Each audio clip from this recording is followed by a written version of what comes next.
তখন মনে হলো লোকটা কি সব জানে? লোকটা কি? লোকটা যে সত্যিই কি তাই নিয়ে এবং তার যাবতীয় কে কি কেন কবে কোথায় নিয়ে গত 100 বছরে তুলকালাম হয়ে গেছে।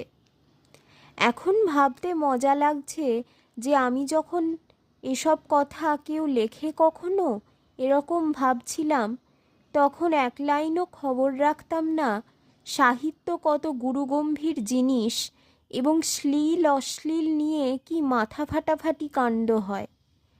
পরেও অবশ্য এসব ভাবিনি, কারণ রবীন্দ্রনাথই প্রথম দরজা জানলা খুলে খোলা হাওয়ার ডাক শিখিয়েছিলেন। যদিও নিজে বৃদ্ধ বয়সে সাহিত্যনীতি ইত্যাদি নিয়ে বেশ বিচলিত হয়ে পড়েছিলেন তৎকালীন তরুণদের লেখা দেখে, কিন্তু এসব তর্কাতর্কি পড়তে আমার তেমন ইচ্ছে করে না। দুর্ভাগ্যবশত মাঝে মাঝে পড়তে হয়েছে। এসব হচ্ছে ড্র খেলা দেখার মতো। কেউ কখনো কারো মত স্বীকার করতে চায় না, কোথাও পৌঁছনো যায় না। তার চেয়ে মৌলিক সাহিত্য পড়া অনেক ভালো। আমিও তাই ঘটনাচক্রে রবীন্দ্রনাথের কবিতা, নাটক, উপন্যাস, গল্প পড়েছি, শুনেছি, কখনো বলেছিও, নিজের খেয়ালে, আপন মনে, একা একা। এখনো পড়ি, আবার মাঝে মাঝে দীর্ঘদিন পড়িও না। অবশ্য মানতেই হবে মন এখন পাল্টে গেছে। যেমন কুয়ার ধারে নামে কবিতাটা। একটি মেয়ে নিম গাছের তলায় কুয়োর ধারে বসেছিল দুপুরবেলা। একজন পথিক এসে জল চেয়েছিল। জল খাওয়ার পরে মেয়েটিকেও নাম জিজ্ঞেস করেছিল। তাতে মেয়েটি লজ্জা পেয়ে গিয়েছিল। এইটুকুই ব্যাপার। মেয়েটির জবানিতেই কবিতাটি লেখা। শেষটা এই রকম: কুয়ার ধারে দুপুরবেলা তেমনি ডাকে পাখি, তেমনি কাঁপে নিমের পাতা, আমি বসেই থাকি। খুবই ভালো লাগে এখন সামান্য বিষয়ে অসামান্য এই লেখা। অল্প বয়সে এই লেখাটাকে তাকিয়ে দেখিনি। আরেকটা লেখা বলাকা বইয়ের 25 নম্বর কবিতা। যে বসন্ত একদিন করেছিল যত কোলাহল, লয়ে দলবল, আমার প্রাঙ্গণ তলে কলহাস্য তুলে, দারিম্বে পলাশ গুচ্ছে কাঞ্চনে পারুলে, নবীন পল্লবে বনে বনে, বিহবল করিয়াছিল নীলাম্বর রক্তিম চুম্বনে, সে আজ নিঃশব্দে আসে আমার নির্জনে অনিমেষে, নিস্তব্ধ বসিয়া থাকে নিভৃত ঘরের প্রান্ত দেশে, চাহি সেই দিগন্তের পানে, শ্যামশ্রী মূর্ছিত হয়ে নীলিমায় মরিছে যেখানে।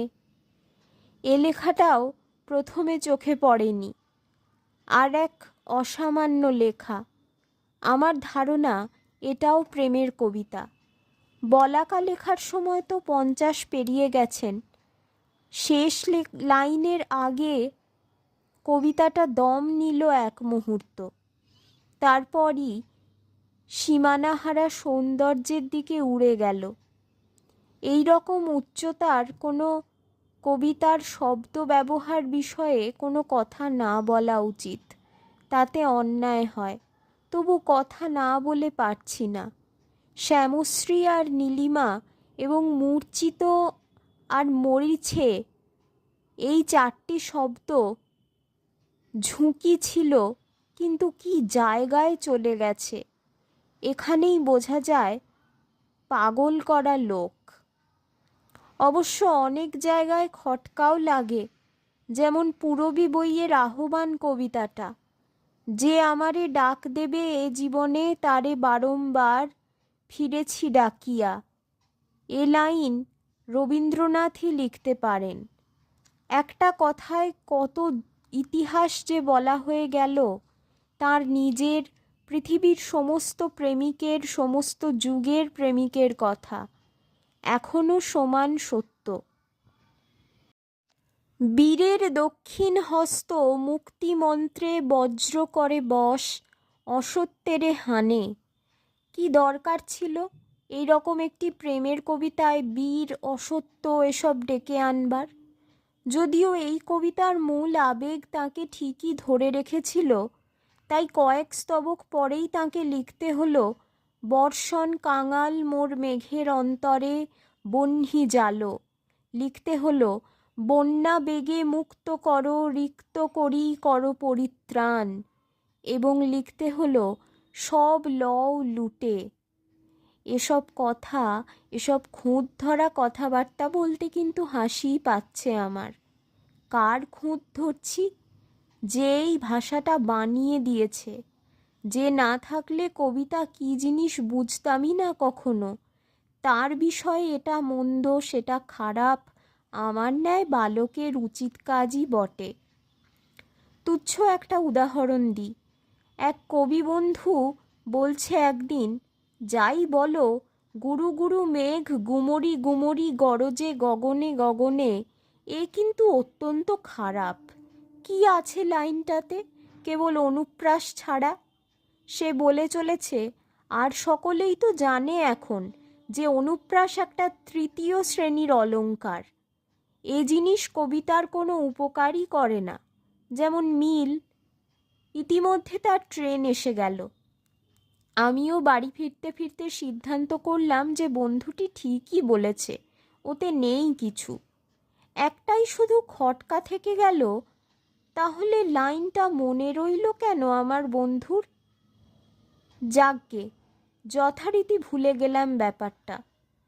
তারপর একদিন দুপুর থেকে প্রবল ঝড় বৃষ্টির পর সবেমাত্র থেমেছে বৃষ্টি। সন্ধ্যের আগেই সন্ধে নেমেছে সেদিন। চেয়ার পেতে বারান্দায় বসে আছি। সারা আকাশ একেবারে কালো, শুধু মেঘ ডেকে উঠছে মাঝে মাঝে, যেন লোহার চাদরে ঢাকা ছাদের উপর দিয়ে কেউ ভারী বল গড়িয়ে দিচ্ছে। এদিক থেকে ওদিক ছড়িয়ে যাচ্ছে শব্দ, যেন প্রতিধ্বনিত হতে হতে মিলিয়ে যাচ্ছে ঢালু বেয়ে। গুমরি গুমরি গরজে গগনে গগনে, ধ্বনি থেকে প্রতিধ্বনি থেকে প্রতিধ্বনি একাকার। ছুটে ফিরে এলো লাইনটা, গুরু গুরু মেঘ গুমরি গুমরি। আশ্চর্য, মাত্র একটা লাইনে কিভাবে ধরা পড়েছে পুরো ব্যাপারটা। আবার অন্য দিক থেকে ভাবলে একজন প্রবল পুরুষের গম্ভীর কান্না। তা যদি নাও হয়, শুধু মেঘ গর্জনই কিভাবে ধ্বনিতে ধ্বনিতে স্পন্দিত হয়ে উঠল। সঙ্গে সঙ্গে বুঝলাম, যতক্ষণ একে অভিজ্ঞতার মধ্যে মিলিয়ে নিতে পারিনি, ততক্ষণই এর নানা দোষ খুঁজে বের করেছি আমি ও আমার বন্ধু। সব দোষই খুঁজেছি তত্ত্ব খাড়া করে, তাই একে জীবিত বলে মানতে চাইনি। এই লাইনটির প্রসঙ্গে মনে পড়ছে, জীবনানন্দ যে আকাশকে ছড়িয়ে থাকতে দেখবেন আকাশে আকাশে, তার কত আগেই তো রবীন্দ্রনাথ বললেন, গগনে গগনে। আর একটা ছড়া, এটা প্রায় পুরোটারই দরকার হচ্ছে, নাম খেয়ালি। বালিশ নেই, সে ঘুমোতে যায় মাথার নিচেই ইঁট দিয়ে। কাঁথা নেই, সে পড়ে থাকে রোদের দিকে পিঠ দিয়ে। শ্বশুরবাড়ি নেমন্তন্ন তাড়াতাড়ি তারই জন্য, ছেঁড়া গামছা পরেছে সে 3-4টে গিঁট দিয়ে। ভাঙা ছাতার বাঁটখানাতে ছড়ি করে চায় বানাতে, রোদে মাথা সুস্থ করে ঠান্ডা জলের ছিট দিয়ে। হাসির কথা নয় মোটে, খ্যাঁকশিয়ালি হেসে ওঠে, যখন রাতে পথ করে সে হতভাগার ভিট দিয়ে। ছোটবেলায় এই খেয়ালিকে কেমন লেগেছিল মনে নেই আর, কিন্তু এখন হতভাগাটার জন্য কষ্ট হয়।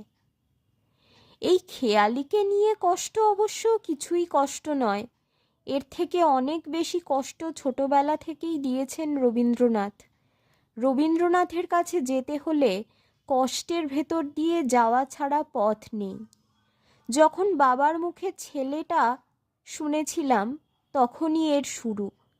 ভেবে ভেবে সারা হতাম, তারপর কি হলো কুকুরটার? মায়ের কাছে ছুটি শুনেও দুদিন কিচ্ছু ভালো লাগেনি। মাকে জিজ্ঞেস করেছিলাম, মা, ফটিকের মা এখন কি করছে? আর অমল যে মরে গেছে তা তো আমি বিশ্বাসই করিনি, বইতে তো কোথাও লেখাও নেই। কেন শুনবো? মা বলে দিয়েছিল। কবিরাজ মশাই যে অমলকে উঠোনে বেরোতে দিচ্ছেন না, সেটার মানে এখন বুঝি। কিন্তু তাই বলে মরে যাবে? অমন তো আমারও কত হয়, প্রায়ই হয়। তখন শুয়ে থাকি, বিকেলবেলা আমার পাশের বাড়ি ভাই বাবুর সঙ্গে সামনের মাঠে খেলে। আমি মাকে জিজ্ঞেস করি, মা, আমি কবে খেলতে যাব? কাল। মা বলে, যেদিন কালো কাকা বলবেন। অমল পণ্ডিত হতে চায়নি। স্কুল থাক না থাক, যেসব জায়গা সে দেখতে পেত, আর যেসব জায়গার কথা ঠাকুরদা বলতো তাকে, যেমন পাঁচমুড়ো পাহাড়, ক্রৌঞ্চ দ্বীপ, ডুমুর গাছের তলায় ঝর্ণা, এসব কোথাও সে যেতে পারবে না আমি স্বপ্নেও ভাবিনি। ভাবিনি রাজকবিরাজ তাকে সুস্থ করতে পারবে না। মনে আছে, রেডিওতে এক দুপুরবেলা ডাকঘর হয়েছিল। আমি সন্ধেবেলা পড়তে বসেও ফুঁপিয়ে ফুঁপিয়ে কাঁদছিলাম, কারণ অমল ছিল আমার মতো সহস্র রুগ্ন বালকের বন্ধু। রবীন্দ্রনাথের সঙ্গে প্রথম ঝগড়া করার কথা ভেবেছিলাম সেই আমার ছোটবেলাতেই। কেন অমল মরে গেল? কেন ফটিক? কেন জয়সিংহ? কিংবা পুরাতন ভৃত্য কেষ্টা? সবাই কেন মরে যাবে? খুব রাগ হতো। ইচ্ছে করলে কি বাঁচিয়ে দেওয়া যায় না? এই রাগের তবু একটা ভিত্তি আছে, কিন্তু পরে আরেকটু বড় অন্য একটা অযৌক্তিক রাগে ধরেছিল আমায়। কেননা তখন আমার সঙ্গে রবীন্দ্র ভক্তদের দেখা হওয়া শুরু হয়েছে। বিশ্ববিখ্যা, ঔপনিষদিক চেতনা, ভূমা, ভারতের আত্মা, এইসব ভয়ানক শব্দের সঙ্গে তখন আমার ধাক্কা লাগছে। আর রবীন্দ্রনাথের সঙ্গে ততদিন পর্যন্ত আমার পারিবারিক এবং ব্যক্তিগত যে নিভৃত সম্পর্ক তৈরি হয়েছিল তা ছিঁড়ে খুঁড়ে যাবার উপক্রম হচ্ছে। রবীন্দ্র ভক্তরা রবীন্দ্রসহ আরও 5 রকম জয়ন্তীতে সভাপতি, প্রধান অতিথি হন, আবৃত্তি প্রতিযোগিতার বিচারক হন, ধুতি পাঞ্জাবি পরেন। রবীন্দ্রনাথের পরের জেনারেশনের কিংবা তার পরের যারা, তাদের কথায় কথায় নস্যাৎ করেন। রবীন্দ্রনাথকে ভালোবাসলে কি অন্য সবাইকে বাধ্যতামূলক গালাগাল দিতে হবে? ব্যাপারটা চরমে উঠল একদিন। আমি 2-4 দিন কলকাতায় ঘুরে এলাম। তার মধ্যেই একদিন 25শে বৈশাখ পড়েছিল, কিন্তু আমি জোড়াসাঁকো যেতে পারিনি, কারণ ভবানীপুর থেকে জোড়াসাঁকো অনেকটাই রাস্তা। আমি মফস্বল থেকে নতুন গেছি, ভিড়ের বাসে উঠতে পারিনি। ব্যাস, ছি ছি, একেই বলে কূপমণ্ডুক। এই হচ্ছে মফস্বল মেন্টালিটি। এ ছেলের কিচ্ছু হবে না। তারা সপরিবারে আমায় প্রায় মারতে বাকি রাখলেন। তারা সবাই আমার গুরুজন।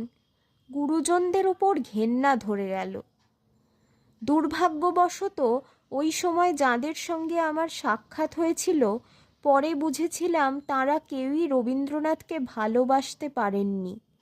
পরবর্তীকালে কোনো কোনো মানুষকে দেখেছি যারা হয়তো ধুতি পাঞ্জাবি পরেন, সভা সমিতিতেও হয়তো যান, কিন্তু রবীন্দ্রনাথকে সত্যিকার ভালোবাসেন। কোনো সভায় হয়তো বলছেন এদের একজন, আমি এই এত দূর থেকে ছুটে যাব সে ভাষণ শুনতে, না যেতে পারলে বাড়িতে বসে ছটফট করব, ইস, যেতে পারলাম না। এমন মানুষও তো আছেন কেউ কেউ। আসলে ওই অত অল্প বয়সে ওই রকম কাণ্ডকারখানা দেখে হক চকিয়ে গিয়ে যুক্তিহীনভাবে রবীন্দ্রনাথকেই দায়ী করতে চেয়েছিলাম। তখন বুঝিনি যারা রবীন্দ্র প্রেমিক তাদের প্রকাশ্যে ভক্ত হবার দরকার হয় না। একবার এই ভক্ত সম্প্রদায়ের এক অধ্যাপক ভক্তকে বলেছিলাম, যে রং লাগালে বনে বনে, এই লাইনটা সুরসহ শুনলেই মনে হয় যেন রঙিন পোশাক পরা একগুচ্ছ মেয়ে চলে যাচ্ছে গাছপালার ভিতর দিয়ে, এই মাত্র চোখে পড়ল তাদের। ভদ্রলোক চটে গিয়ে আমাকে প্রকৃতি চেতনা ইত্যাদি বুঝিয়েছিলেন। কিন্তু সত্যিই কি এমন হয় না? হয়ই তো। ওই শান্তিনিকেতনেই রাস্তার মোড় ঘুরতেই দেখেছিলাম নানা রঙের একদল মেয়েকে। তাদের দুজনের হাতে আবার সাইকেলও ছিল। দেখবা মাত্র আমার মনে হলো কে রং লাগালে বনে বনে। অথচ এই গান যখন লেখা হয়েছিল তখন কত অন্যরকম ছিল সব। তখন কোথায় সব সালোয়ার কামিজ আর কুর্তা, কোথায় বা সাইকেল, কতই আলাদা ছিল সব। শুধু মস্ত এক কবি, মস্ত এক পাগল এক টানে সমস্তটাই মিলিয়ে দিলেন। এতক্ষণ শুনলেন কবি জয় গোস্বামী রচিত হৃদয়ে প্রেমের শীর্ষ নামক গ্রন্থ থেকে নির্বাচিত কটি প্রবন্ধ। আশা করি ভালো লেগেছে। ভবিষ্যতে এরকম নতুন নতুন বিষয়ের স্বাদ পেতে সত্বর যোগাযোগ করুন আমার ইউটিউব চ্যানেলে, এবং ভালো লাগলে অবশ্যই মন্তব্য করে জানাবেন এবং চ্যানেলটিকে সাবস্ক্রাইব করে দেবেন। ধন্যবাদ।